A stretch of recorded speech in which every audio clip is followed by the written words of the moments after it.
আমরা সবাই শয়তানের প্ররোচনায় পড়ে পাপ কাজ করি, এমনকি আদম হাওয়াও শয়তানের প্ররোচনাতেই জান্নাতের ফল খেয়েছিলেন।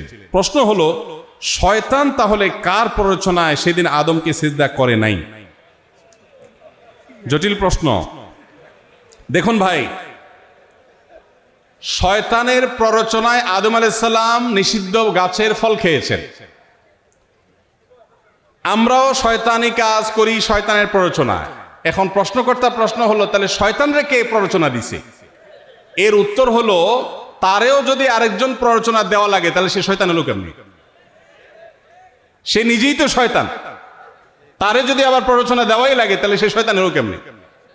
ভাইরা আমার, মানুষ খারাপ কাজ শুধুমাত্র শয়তানের প্ররোচনাতেই করে না, প্রবৃত্তির তাড়নাতেও মানুষ খারাপ কাজ করে।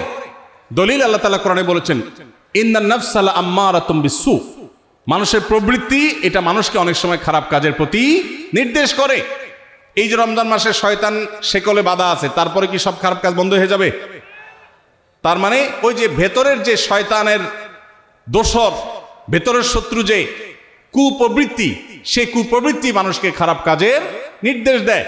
তো শয়তানের প্রবৃত্তি তাকে খারাপ কাজের নির্দেশ দিয়েছে।